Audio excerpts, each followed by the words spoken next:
যে ব্যক্তি অভাবের মধ্যে মানুষ হয়, ছোট ছোট খুশির মূল্য অনেক ভালো করে বোঝে। তার এই অনুভব অপরের দুঃখ যন্ত্রণাকে অনুভব করতে শেখায়। জীবন হচ্ছে এক সুন্দর কিতাবের মতন, যাতে প্রতিটা অভ্যাস কিছু না কিছু শিখিয়ে আগে এগিয়ে নিয়ে যায়।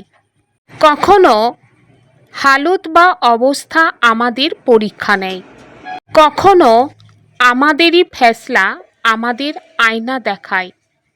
কিন্তু যে মানব প্রত্যেক ঠক্কর বা ধাক্কায় কিছু শিখে নেয়, সেই মানব একদিন তার লক্ষ্যে পৌঁছে যায়। স্মরণে রাখতে হবে, কঠিন সময় সর্বদায়ের জন্য থাকে না, কিন্তু সেই কঠিন সময়ে আমরা যা কিছু শিখে নিই, সেই অনুভব শেখা সারা জীবন মানবের সাথে চলতে থাকে। সেই জন্য সংঘর্ষতে কখনো ভয় পেও না, ঘাবড়ে যেও না, কেননা সেটাই আমাদের ধৈর্য আর সংস্কারের চিহ্ন। যখন সব কিছু আপনার ইচ্ছার বিরুদ্ধে হয়, তখন বুঝে নিতে হবে সময় আপনার পরীক্ষা নিচ্ছে। তাড়াহুড়ো করে আপনি যে ফেসলা নেবেন, সেটা পরে পশ্চাতাপ হতে পারে। যখন আপনি ধৈর্যর আধারে অপেক্ষা করবেন, তখন আপনি মুশকিলের সঠিক জবাব দিতে পারবেন। যে ব্যক্তি সময়ের অপেক্ষা করতে জানে, সময় তার জন্য খুব সুন্দর রাস্তা খোলে। ओम शांति। शांत रहने का स्वभाव बहुत अच्छा है। शांत स्वभाव वाले बहुत मीठे लगते हैं। फालतू बोलने से ना बोलना अच्छा है। বাবা বলেন, বাচ্চারা, শান্ত থাকা খুব ভালো অভ্যাস। যাদের স্বভাব শান্ত, তারা খুবই মিষ্টি হয়। অহেতুক কথা বলার থেকে কথা না বলা অনেক ভালো। किन बच्चों को सभी प्यार करते हैं, स्वयं को सेफ रखने का साधन क्या है? বাবা বলেন, কোন ধরনের বাচ্চাদের সবাই ভালোবাসে, নিজেকে সেফ রাখার উপায় কি? जो सभी की बहुत रुचि से प्यार से सेवा करते हैं, उनको सभी प्यार करते हैं। तुम्हें कभी भी सेवा का अहंकार नहीं आना चाहिए। बाप द्वारा जो ज्ञान की कस्तूरी मिली है, वह दूसरों को देनी है। सबको शिव बाबा की याद दिलानी है। इस याद की यात्रा से ही बहुत बहुत सेफ रहेंगे। जितना याद में रहेंगे, उतना खुशी भी रहेगी और मैनर्स भी सुधरते जाएंगे। বাবা বলেন, যারা খুব আগ্রহের সাথে এবং ভালোবেসে সকলের সেবা করে, সবাই তাদের ভালোবাসে। কখনো তোমাদের মধ্যে সেবার অহংকার আসা উচিত নয়। বাবার কাছ থেকে যে জ্ঞানের কস্তুরী তোমরা পেয়েছ, সেটা সবাইকেই দিতে হবে। সবাইকে সেই বাবার কথা মনে করাতে হবে। এই স্মরণের যাত্রার দ্বারাই তোমরা খুব সেফ থাকবে। যত বেশি স্মরণে থাকবে, তত খুশি থাকবে এবং চাল চলন শুধরে যাবে। বাবা বলেন, আত্মারূপী বাচ্চাদেরকে আত্মাদের পিতা অর্থাৎ পরমাত্মা বাবা বসে বোঝাচ্ছেন। এভাবে বুঝিয়ে বুঝিয়ে তিনি বাচ্চাদেরকে অনেক বুদ্ধিমান বানিয়ে দিয়েছেন। এই পড়াশোনা খুবই সহজ। ওটা স্থূল পড়া আর এটা হলো সূক্ষ্ম পড়া। তো বাবা বলেন, তোমরা বাচ্চারা জানো যে এই পড়া কেবল বাবা ছাড়া আর কেউ পড়াতে পারবে না। বাবা তো পবিত্র করার জন্য এবং শিক্ষা দেওয়ার জন্য এসেছেন। আমাদের লক্ষ্য তো আমাদের সামনেই রাখা আছে। এই রকম বাবাকে স্মরণ করে আমাদের খুশিতে শিরোহিত হওয়া উচিত। তো বাবা বলেন, বাচ্চারা জানে যে দিনে দিনে আমাদেরকে আরও বেশি শান্তির দিকে অগ্রসর হতে হবে। সকলের শান্তি খুব ভালো বাসে। বড় বড় ব্যক্তিরা বেশি কথা বলে না আর বেশি জোরে কথা বলে না। তোমরাও অনেক বড় মানুষ হয়ে যাও। প্রকৃতপক্ষে তোমাদেরকে মানুষ বলা হবে না। বাবা বলেন, তোমরা তো দেবতা হয়ে যাও। আর দেবতারা খুব কম কথা বলে। যেহেতু তোমরা দেবতা হবে, তাই তোমাদেরকে টকির পরিবর্তে সাইলেন্সে থাকার অভ্যাস করতে হবে। शांति में रहने वालों के लिए समझेंगे कि इनका अपने ऊपर अटेंशन है। जबकि तुमको शांति धाम जाना है तो बोलना भी बहुत आहिस्ते है। आहिस्ते बोलते बोलते शांति धाम में चले जाना है। जितना तुम शांति में रहते हो उतना शांति फैलाते हो। तुमको बहुत शांति में रहना चाहिए। বাবা বলেন, কেউ শান্ত থাকলে বোঝা যায় যে তার নিজের প্রতি অ্যাটেনশন আছে। এখন তোমাদেরকে শান্তিধামে যেতে হবে, তাই খুব আস্তে কথা বলতে হবে। আস্তে আস্তে কথা বলতে বলতে শান্তিধামে যেতে হবে। তোমরা যত শান্তিধামে থাকো ততই তোমরা শান্তি ছড়িয়ে দিতে থাকো। তোমাদেরকে খুব শান্ত থাকতে হবে। জোরে কথা বলা মোটেই ভালো দেখায় না। রাগ করাও ভালো নয়।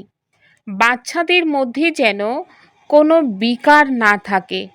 দেখতে হবে যে আমরা কারোর সাথে লড়াই ঝগড়া করি না তো। বাবা বাচ্চাদেরকে বুঝিয়েছেন যে hear no evil, talk no evil. যেসব কথা তোমাদের ভালো লাগে না সেই সব খারাপ কথাকে এড়িয়ে যাওয়া উচিত। তাহলে দুজনেরই মুখ বন্ধ হয়ে থাকবে। প্রত্যেক বিষয়ে দিব্য গুণ ধারণ করতে হবে। কেউ জোরে কথা বললে তাকে বলো, শান্ত থাকো, আওয়াজ করো না। তোমরা বাচ্চারা জানো যে আমরা এখন শান্তির স্থাপন করছি। সত্যযুগে শান্তি থাকবে। আর মূল বতনে তো কেবল শান্তি আর শান্তি। শরীর না থাকলে কথা বলবে কিভাবে? তো বাবা বাচ্চাদেরকে খুব ভালো শ্রীমত দেন। বাবা বাচ্চাদেরকে বোঝাচ্ছেন, বাচ্চারা তোমাদেরকে এখন নিজের ঘরে ফিরে যেতে হবে। তাই টকির দুনিয়া থেকে প্রথমে ইশারার দুনিয়ায় আসতে হবে, তারপর সাইলেন্সে চলে যাবে। যার সাথে সাক্ষাৎ হবে তাকে এই বার্তা শোনাতে হবে। তোমরা যত শান্ত থাকবে মানুষ ততই বুঝবে যে এরা কোনো আন্তরিক খুশিতে আছে। শান্ত থাকা খুব ভালো স্বভাব। তারা খুব মিষ্টি হয়। অহেতুক কথা বলার থেকে কথা না বলা অনেক ভালো। বাবা বলেন, তোমরা হলে সত্যিকারের পয়গম্বর। তোমাদের উচিত সকলের ওপরে কৃপা করা। যেসব বাচ্চারা কৃপা করে তারা খুব শান্তভাবে বাবাকে স্মরণ করে। কেবল এই বার্তাই দিতে হবে যে লৌকিক বাবার অনেক সম্পত্তি থাকলেও যেমন অনেক উত্তরাধিকার পাওয়া যায়, ঠিক সেই রকম অসীম জগতের পিতাকে স্মরণ করলে অপরিসীম সুখ শান্তি পাওয়া যাবে। অসীম জগতের পিতার কাছে তো বিশ্বের রাজত্ব রয়েছে। প্রত্যেক ৫,০০০ বছর পরেই তোমরা এই বিশ্বের বাদশাহী পেয়ে যাও। তো বাচ্চারা, তোমাদেরকে এখন অত্যন্ত আগ্রহের সাথে সকলের সেবা করতে হবে। প্রত্যেককেই যোগ্য সেবাধারী হতে হবে। যারা খুব ভালোবেসে অন্যদের সেবা করে সকলেই তাদের ভালোবাসে। কখনো সেবার অহংকার আসা উচিত নয়। तुम्हें बाप द्वारा ज्ञान की कस्तूरी मिली है, वह दूसरों को देनी है। एक दो को याद दिलाते रहो कि शिव बाबा याद है, इसमें खुशी भी होती है। याद दिलाने वाले को थैंक्स देना चाहिए। याद की यात्रा से तुम्हें बच्चे बहुत बहुत सेफ रहेंगे। जितना याद में रहेंगे उतना खुशी भी रहेगी और मैनर्स भी सुधरते जाएंगे। বাবা বলেন, তোমরা বাবার কাছ থেকে জ্ঞানের কস্তুরী পেয়েছ, যা অন্যদেরকে দিতে হবে। একে অপরকে মনে করিয়ে দাও, শিব বাবার কথা কি মনে আছে? এতে খুশি আসে। যে মনে করিয়ে দেয় তাকে ধন্যবাদ জানানো উচিত। এই স্মরণের যাত্রার দ্বারাই তোমরা বাবার বাচ্চারা অনেক সেফ থাকবে। যত বেশি স্মরণের যাত্রায় থাকবে তত খুশি হবে আর চাল চলন ক্রমশ শুধরে যাবে। তোমাদেরকে অবশ্যই নিজের ক্যারেক্টার সংশোধন করে নিতে হবে। প্রত্যেকেই নিজের অন্তরকে জিজ্ঞাসা করো। তো কি জিজ্ঞাসা করবে? আমার স্বভাব কি অত্যন্ত মিষ্টি? কখনো কাউকে দুঃখ দিও না তো? বায়ুমণ্ডল কখনোই এমন হওয়া উচিত নয় যাতে কেউ দুঃখ পেয়ে যায়। এই রকম চেষ্টা করতে হবে, কারণ তোমরা বাচ্চারা অতি শ্রেষ্ঠ সেবা করছো। তোমাদেরকে তো এই পুরো মঞ্চকে আলোকিত করতে হবে। তোমরা হলে এই ধরনীর চৈতন্য নক্ষত্র। বলা হয় নক্ষত্র দেবতা, কিন্তু এই তারাগুলো তো কোনো দেবতা নয়। তোমরা ওদের থেকে অনেক বেশি শক্তিশালী, কারণ তোমরা সমগ্র বিশ্বকে আলোকিত করো। তোমরাই দেবতা হচ্ছ। যেমন ওপরে তারারা ঝলমল করে, কোনো তারা খুব উজ্জ্বল, আবার কোনো তারা অল্প, কোনো তারা চাঁদের খুব কাছে থাকে। তো বাবা বলেন, তোমরা বাচ্চারা যোগের শক্তিতে সম্পূর্ণ পবিত্র হয়ে গেলে ঝলমল করতে থাকো। তোমরা বাচ্চারা এখন অবিনাশী জ্ঞান রত্নের লটারি পেয়ে গিয়েছ, তাই কত খুশিতে থাকতে হবে। অন্তরে যেন খুশি উপচে পড়ে। তোমাদের এই জন্মকে হীরের সাথে তুলনা করা হয়। তোমরা ব্রাহ্মণরাই নলেজফুল হও, তাই এই জ্ঞানের জন্য তোমরা খুশিতে থাকো। বাবা বলেন, তোমরা দেবতাদের থেকেও শ্রেষ্ঠ। তোমাদের মুখমণ্ডল যেন সব সময় খুশিতে ভরপুর থাকে।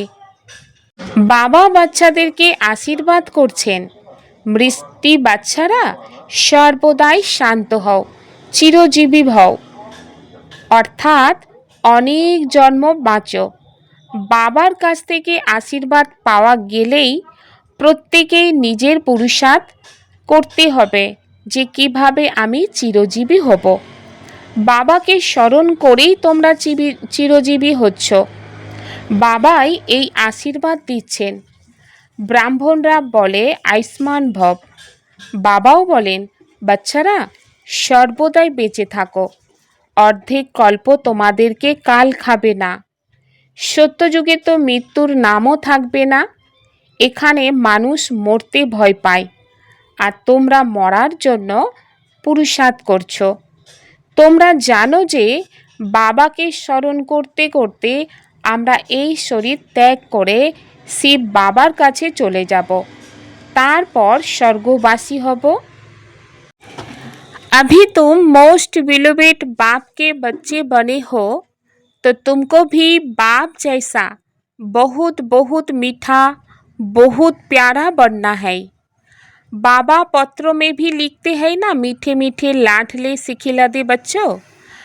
बाबा बहुत मीठा है ना, प्रैक्टिकल में अनुभव करते हो बाबा कितना मीठा कितना प्यारा है। हमें भी ऐसा बनाते हैं। ये भी तुम जानते हो कि हम कितने मीठे कितने प्यारे थे। हम ही पूज्य से फिर पुजारी बने तो खुद को पूजते रहे। ये भी बड़ी ওয়ান্ডারফুল समझने की बातें है। বাবা বলেন, এখন তোমরা মোস্ট বিলোভেড বাবার সন্তান হয়েছ, তাই তোমাদেরকে বাবার মতন খুব মিষ্টি এবং প্রিয় হতে হবে।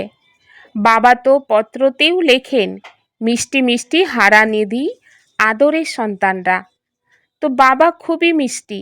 বাস্তবে তোমরা অনুভব করছো যে বাবা কত মিষ্টি কত প্রিয়। তিনি আমাদেরকে এই রকম বানিয়ে দিচ্ছেন। তো তোমরা বাচ্চারা জানো যে আমরা কত মিষ্টি কত প্রিয় ছিলাম। তারপর আমরাই যখন পূজনীয় থেকে পূজারি হয়ে গেলাম তখন নিজেকে পূজা করতে শুরু করলাম। এই ওয়ান্ডারফুল কথাগুলো খুব ভালো করে বুঝতে হবে। তো তোমরা বাচ্চারা জানো যে আমাদের অর্ধেক কল্পে সমস্ত দুঃখ দূর করার জন্য এখন পরমাত্মা বাবা এসেছেন। বলা হয় হর হর মহাদেব, কিন্তু যাকে বলা হয় সে তো মহাদেব নয়। বাবাই দুঃখ হরণ করবেন, বাবাই দুঃখ হরণ করে সুখ প্রদান করেন। অর্ধেক কল্প ধরে তোমরা অনেক দুঃখের ঘটনায় সাক্ষী থেকেছ। 5 বিকারের ব্যাধি অনেক বৃদ্ধি পেয়েছে।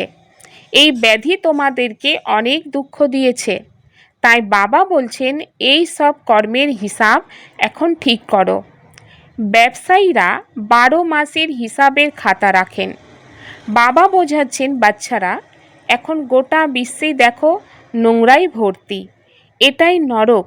তাই নরক থেকে স্বর্গ বানানোর জন্য পরমাত্মা বাবাকে আসতে হয়। বাবা খুব ভালোবাসেন, এখানে আসেন। তিনি জানেন যে আমি বাচ্চাদের সেবা করার জন্য আসব। আমি প্রতি কল্পেই তোমাদের মতো বাচ্চাদের সেবা করার জন্য এখানে আসি। এখানে বসেই সকলের সেবা হয়ে যায়। কেবল একজনই হলেন সমগ্র সৃষ্টির কল্যাণকারী এবং দাতা। বাবা জানেন দুনিয়ার সকল আত্মাদেরকেই আমি উত্তরাধিকার দেওয়ার জন্য আসি। অসীম জগতের পিতার দৃষ্টি তো জগতের সকল আত্মার ওপরেই যায়। হয়তো এখানে বসে আছেন, কিন্তু সমগ্র বিশ্ব এবং বিশ্বের সকল মানুষের ওপরে দৃষ্টি আছে, কারণ সমগ্র বিশ্বের ক্ষত ঠিক করতে হবে। বাবা সকল বাচ্চার কথা মনে করেন, দৃষ্টি তো পৌঁছায়, তাই না? এই সঙ্গম যুগে বাবা বাচ্চাদের সেবা করার জন্য আসেন। তার মতো সেবা কেউ করতে পারবে না। তিনি অসীম জগতে সেবা করেন। তোমরা বাচ্চারা বাবার মতো সেবা করলেই বাবাকে শো বা প্রদর্শন করতে পারবে। যারা সেবা করে তাদের অনেক প্রাপ্তি হয়। বাচ্চাদের নেশা থাকে যে আমরা শ্রীমত অনুসারে সমগ্র বিশ্বের মানবকে সুখী করছি। बाप कहते हैं मीठे बच्चे अब ज्ञान रत्नों से अपनी खूब झोली भरो, जितनी भरनी है भरो, अपना टाइम बर्बाद ना करो। बाप की याद में टाइम को आबाद करो। जो अच्छी रीति धारणा करते हैं वह फिर औरों की भी अच्छी सर्विस जरूर करेंगे, समय बर्बाद नहीं करेंगे। बच्चों को पुरुषार्थ कर अंतर्मुखी बनना है। अंतर आत्मा है ना, ये निश्चय करना है कि हम आत्माओं को बाप समझा रहे। বাবা বলছেন যে বাচ্চারা এখন জ্ঞান রত্নের দ্বারাই নিজের ঝুলি অর্থাৎ বুদ্ধি ভরপুর করতে হবে। যত চাও ভরে নাও, নিজের সময় নষ্ট করো না। বাবাকে স্মরণ করে সময়কে সফল করো। যারা ভালোভাবে ধারণ করে তারা অন্যদের ভালো সেবা করবে। সময় নষ্ট করবে না। বাচ্চাদেরকে পুরুষার্থ করে অন্তর্মুখী হতে হবে। অন্তরেই তো আত্মা আছে, এই বিষয়ে নিশ্চিত হতে হবে যে স্বয়ং বাবা আমাদের মতো আত্মাদেরকে বোঝাচ্ছেন। সোল কনসিয়াস অর্থাৎ আত্ম অভিমানী হয়ে থাকাতেই সত্যিকারের অন্তর্মুখী বলা হয়।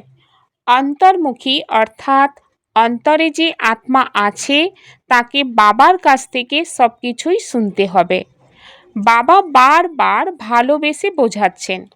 মাতা পিতা এবং অন্যান্য যেসব অনন্য বড় ভাই বোন আছে যারা ভালো সেবা করে তাদের দেখেই শিখতে থাকো। অন্তরের দৃঢ় সংকল্প করো যে কখনোই ব্যর্থ সময় নষ্ট করবে না।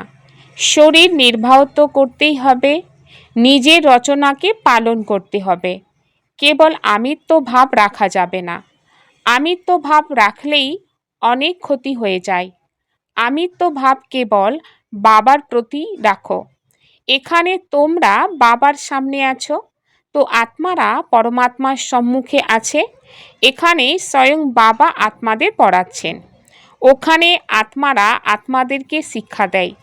বাবা বলেন, বাচ্চারা তোমাদের অন্তরে এই সব বিষয় নিয়ে চিন্তন চলা উচিত। স্টুডেন্টদের বুদ্ধিতে সারাদিন পড়ার বিষয় থাকে, তোমাদের বুদ্ধিতে সমস্ত বিষয় আছে। এটা আধ্যাত্মিক পড়া। ভালো স্টুডেন্টরা নিরিবিলিতে একা একা গিয়ে পড়াশোনা করে।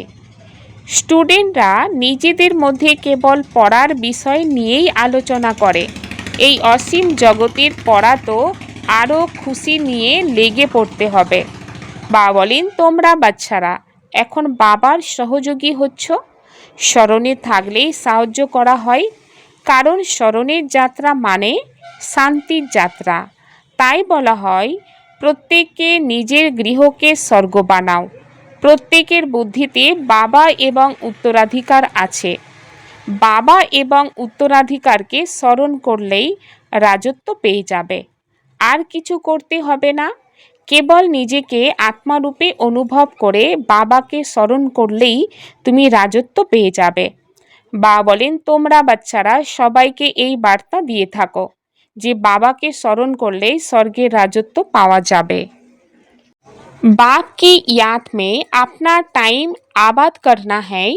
ये अमूल्य समय कहाँ भी बर्बाद नहीं करना है। पुरुषार्थ कर अंतर्मुखी अर्थात सोल कॉन्शियस होकर रहना है। বাবা বলেন, বাচ্চারা বাবার স্মরণে থেকে নিজের সময়কে সফল করতে হবে, কারণ এই সময় হচ্ছে অমূল্য সময়। অমূল্য সময়কে বরবাদ করলে চলবে না। পুরুষার্থ করতে হবে অন্তর্মুখী হওয়া, অর্থাৎ সোল কনসিয়াস মানে আত্ম অভিমানী হতে হবে। अभी हम देवताओं से भी श्रेष्ठ ब्राह्मण हैं। अभी बाप द्वारा अविनाशी ज्ञान रत्नों की लठरी मिली है। नॉलेजफुल बने हैं तो चेहरा सदा खुशी से खिला रहे। अंदर में खुशी की उछाले मारते रहो। আমরা এখন দেবতাদের থেকে শ্রেষ্ঠ ব্রাহ্মণ। আমরা বাবার কাছ থেকে অবিনাশী জ্ঞান রত্নের লটারি পেয়েছি। নলেজফুল হওয়ার কারণে মুখমণ্ডল সর্বদাই খুশিতে ভরপুর থাকতে হবে। অন্তরে যেন সবসময় খুশি উথলে ওঠে। मनसा के महादान द्वारा हर संकल्प की सिद्धि प्राप्त करने वाले मास्टर सर्वशक्तिमान भव। जो बच्चे मनसा द्वारा शक्तियों का दान करते हैं उन्हें मास्टर सर्वशक्तिमान का वरदान प्राप्त हो जाता, क्योंकि मनसा द्वारा शक्तियों का दान करने से संकल्प में इतनी शक्ति जमा हो जाती है जो हर संकल्प की सिद्धि प्राप्त होती है। वो अपने संकल्प को जहाँ चाहे वहाँ 1 सेकेंड में टिका सकते। संकल्प उनके बस होते, वो अपने संकल्प पर विजयी होने के कारण चंचल संकल्प वाले को भी थोड़े समय के लिए अचल व शांत बना सकते हैं। মনসার মহাদানের দ্বারাই প্রত্যেক সংকল্পের সিদ্ধি প্রাপ্তকারী মাস্টার সর্বশক্তিমান ভব। যে বাচ্চারা মনসার দ্বারাই শক্তি দান করে তাদের মাস্টার সর্বশক্তিমানের বরদান প্রাপ্ত হয়ে যায়। কেননা মনসার দ্বারাই শক্তিগুলি দান করলে সংকল্পে এত শক্তি জমা হয়ে যায় যে প্রত্যেক সংকল্পের সিদ্ধি প্রাপ্ত হয়। তারা নিজেদের সংকল্পগুলিকে যেখানে চায় সেখানে 1 সেকেন্ডে স্থির করতে পারে। সংকল্প তাদের বশ হয়ে যায়। তারা নিজেদের সংকল্পের ওপর বিজয়ী হওয়ার কারণে চঞ্চল সংকল্প করা আত্মাদেরকেও কিছু সময়ের জন্য অচল বা শান্ত বানাতে পারে। निरंतर एक बाप के संग में रहो तो संग दोष से बाँच जाएंगे। সর্বদাই এক বাবার সঙ্গে থাকতে হবে, তাহলে সঙ্গ দোষ থেকে বেঁচে যাবে। অপবিত্রতার বীজকে সমাপ্ত করে সম্পূর্ণ স্বচ্ছ পবিত্র হতে হবে। কোনো বিকর্ম বা ব্যর্থ কর্ম যদি বারবার হয়ে যায় তাহলে এর কারণ হলো সর্বদাই সাথীকে সাথে রাখো না অথবা সাথের অনুভব করো না। যেরকম শিব শক্তিটা 1 সেকেন্ডের দৃষ্টি দ্বারাই অসুর সংহার করে, এই রকম কম্বাইন্ড রূপে স্মৃতির দ্বারাই নিজের আসুরি সংস্কার বা অপবিত্রতার সংকল্পগুলিকে সেকেন্ডে সংহার করতে হবে। ওম শান্তি।